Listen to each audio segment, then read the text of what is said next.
तो रुक जाइए, एक मिनट, दो लोग अभी इंतजार कर रहे हैं। चंद्रमोहन जी आता हूं। फैजान भाई, आपकी पार्टी के प्रवक्ता कह रहे हैं कि कुर्बानी देने के लिए तैयार हैं, ऐसी तंज कसी जा रही है। आपकी पार्टी के राष्ट्रीय अध्यक्ष ये कह रहे हैं कि साइकिल पर ही चलें। जी नमस्कार, आदाब आप सबको। पहले तो देखिए, साइकिल गरीब लोगों का साधन है ट्रैवल करने का, और उत्तर प्रदेश में तो साइकिल बहुत इस्तेमाल की जाती है। उत्तर प्रदेश के लोगों के घरों में भी साइकिल है, दिलों में भी साइकिल है, और अब वो बहुत जल्दी 27 में साइकिल ही साइकिल होगी पूरे उत्तर प्रदेश में।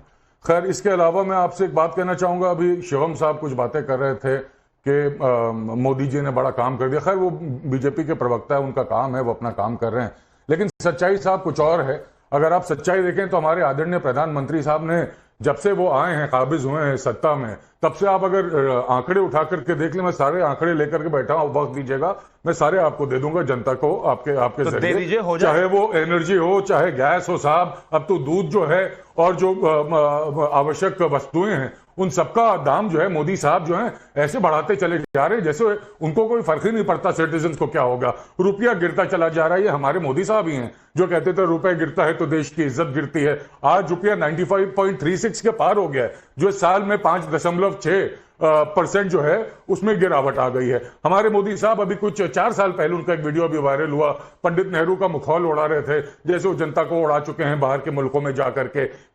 डिमोनेटाइजेशन के बाद जो शादी करना चाहते थे नहीं कर पाए, उनका मुखौल उड़ा रहे थे। वैसे नेहरू जी का मुखौल उड़ा रहे थे कि वो हाथ जोड़ के जनता से कह रहे थे कि भैया कोरिया में जंग हो जाती है या अमेरिका में डिस्टेबिलिटी हो जाती है। तो सब दे रहा हूं सर दे रहा हूं, सब दे रहा हूं। बाद में डिस्कस करेंगे, अभी तेल डिस्कस नेहरू जी को, अरे नेहरू जी आपकी जान है, उनके बिना डिस्कस मैंने एक बार नाम नहीं लिया, आपने 15 बार ले दिया जान। हमारे मोदी जी ने नाम लिया था। मेरे प्रधानमंत्री का मैं अनादर बर्दाश्त नहीं करूंगा। वो गलत बात भी करेंगे तो बड़ी इज्जत से उनको जो है उस बात का जवाब दूंगा। आ जाइए, आंकड़े पे आ जाते हैं मेरे भाई। आपने आंकड़े के बारे में पूछा, आंकड़े देखिए साहब, आपको पता होगा कि जो मोदी साहब के अंडर जो है सबसे ज्यादा वृद्धि हुई है फ्यूल में, एलपीजी में, और इन्फ्लेशन जो है वो स्काई रॉकेट कर गया है। जो थोक मूल्य सूचक होता है वो 8.3% हो गया है, जो मार्च में 3.88% था। 2014 में जनाब, जब इंटरनेशनल क्रूड ऑयल का प्राइस $108 था, तब पेट्रोल मिल रहा था 70 रुपया प्लस, और डीजल मिल रहा था 56 रुपीज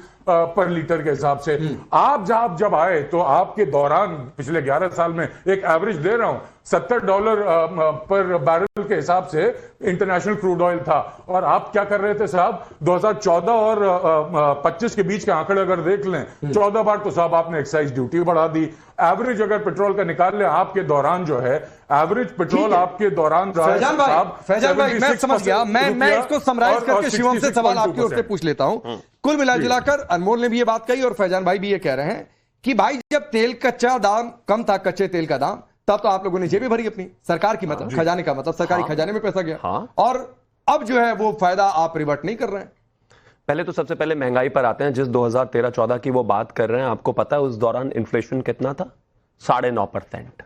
आज 8.5% हुआ है। अभी तक 3.5% चल रहा था पिछले महीने तक, और उससे पहले 2.5%, और एक पार्ट तो ऐसा हो गया था कि 0.7% पे पहुंच गया था।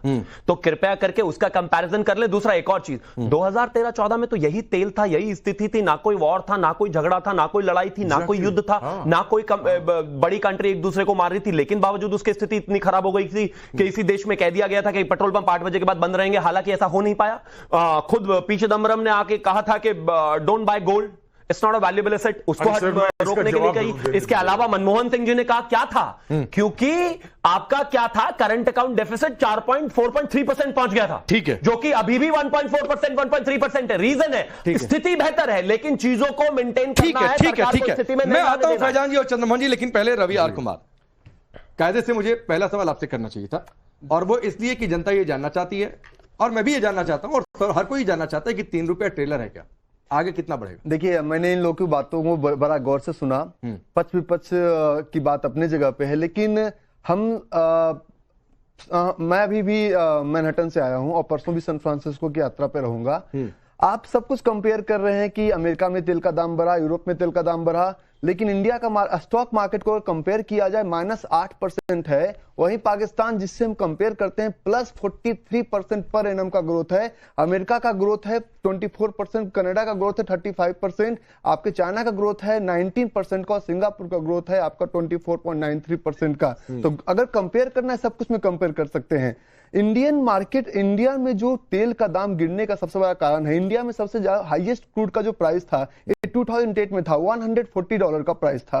अभी प्राइस हमारा $100 से नीचे ही प्राइस है। कौन सा साल बताया? 2008 का 2008। जब इकोनॉमिक क्राइसिस आया था उस वक्त। अब बात कर रहे हैं कि उस वक्त 13-14 में तेल की कीमतें बहुत ज्यादा हाई थी, रेपो रेट उस वक्त 7% का था और होम लोन 9 से 10% का मिला करता था, अभी 7% पे होम लोन मिल रहा है। शायद हम लोग जो इकोनॉमी डेटा की बात करते हैं, इस डेटा पे बात करते हैं, ये जो इसका एक और कारण है कि इंडिया अभी वर्ल्ड में डिपेंडेंट कंट्री है, मोबाइल के लिए पूरी दुनिया पे डिपेंडेंट है।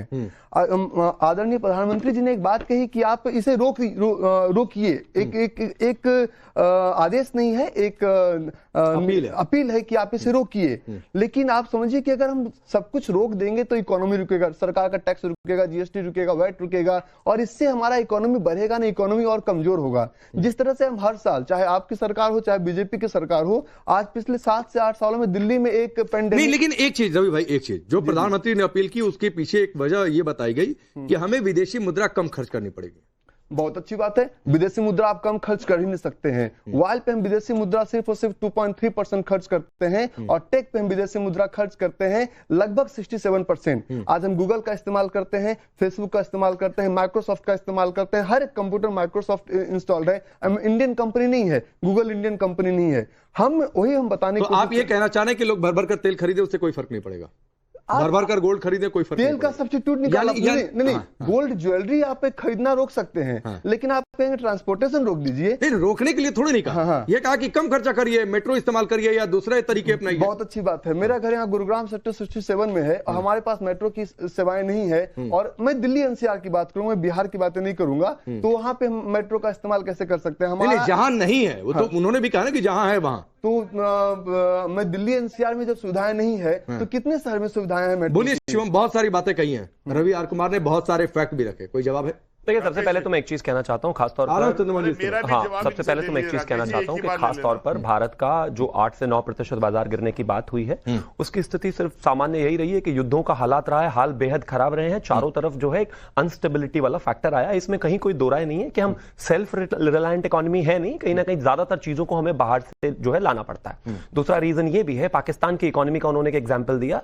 IMF जब भी पाकिस्तान को बेल आउट देने की बात करता है, पैसा देने की बात करता है, 70% क्रैश्ड मार्केट में ऑलरेडी 10 से 12% के बूम को, अगर आप बूम कहते हैं, आपको बहुत बहुत मुबारक हो। खास तौर पर अगर यूनाइटेड स्टेट्स की आप बात कर रहे हैं तो वहां पर जो AI बेस्ड कंपनीज हैं, स्पेशली उन लोगों ने अच्छा खासा मुनाफा कमाया, उसके आधार पर उनकी ग्रोथ रही है। भारत की ओवरऑल ग्रोथ हमेशा रही है, लेकिन हां, अब कहते हैं कि ये जो एनर्जी वाला पॉइंट है, इसको कैसे कम किया जाए। हम एथेनॉल ब्लेंडिंग की तरफ लगातार गए हैं, हमने सोलर पर दुनिया में 3 नंबर पर अपना काम किया, 3 नंबर पर ये देश आ चुका है, चीजों में बेहतर इंप्रूवमेंट। मैं समझ गया। बावजूद इसके भारत को अभी बहुत आगे चंद्रमोहन जी 30 सेकंड 10 सेकंड और प्रॉब्लम यह है कि हम अप्रोक्सीमेटली 10 लाख करोड़ की खरीद करते हैं, ठीक है, जितना भी हमारा कच्चा तेल का वो है। उसको लेकर एक चीज हमें विशेष करनी है कि जब हम उसको खरीदते हैं तो डॉलर खर्च करना पड़ता है। मेजर इंपॉर्टेंस यहां पर सिर्फ इसी बात की है कि फॉरेक्स कंट्रोल करना है। ठीक है, ठीक है, समझ जाएगा तो कहीं ना कहीं खड़ी कर। अब चंद्रमोहन जी 30 सेकंड, और 30 सेकंड में मुझे समझा दीजिए कि अगर कल पैसे पेड़ पर नहीं उगते थे तो आज पैसे पेड़ पर कैसे उग रहे हैं?